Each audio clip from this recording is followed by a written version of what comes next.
गुढीपाडवा म्हणजेच मराठी नववर्षाची सुरुवात. या दिवशी नवनवे संकल्प करून नव्या वर्षाचं स्वागत केलं जातं.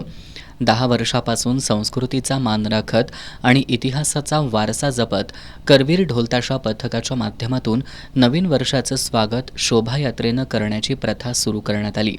यंदाही ही प्रथा कायम ठेवत करवीर गर्जना ढोलताशा पथकाच्या वतीनं भव्य शोभायात्रेचं आयोजन करण्यात आलं होतं.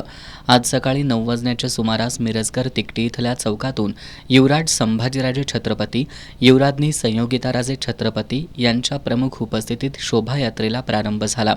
या शोभायात्रेत पारंपरिक वेशभूषा परिधान केलेल्या महिला, युवती दुचाकीवरून सहभागी झाल्या होत्या.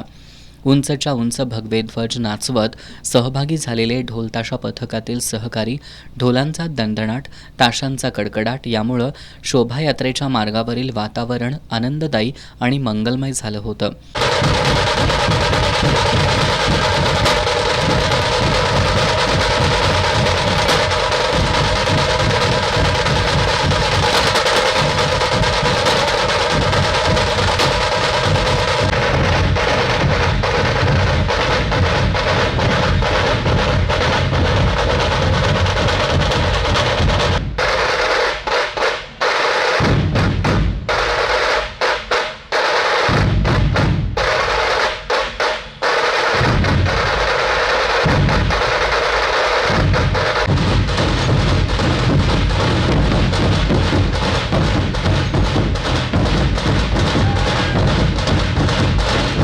शोभायात्रेत छत्रपती शिवरायांच्या वेशभूषेत सहभागी झालेले कलाकार, एका ट्रॉलीत मल्लखांबावर प्रात्यक्षिकं करणारी मुलं सर्वांचं लक्ष वेधून घेत होते.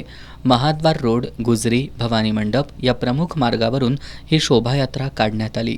शोभायात्रेत करवीर गर्जना ढोल पथकाचे शेकडो कार्यकर्ते पारंपरिक वेशभूषेत सहभागी झाले होते. देशाभिमान आणि धर्माभिमान जागृत करणाऱ्या प्रात्यक्षिकांचा सहभाग, ढोलताशा पथकातील सहभागी कलाकारांचा कलाविष्कार अशा उत्साही वातावरणात ही शोभायात्रा अतिशय जल्लोषपूर्ण आणि उत्साही वातावरणात पार पडली.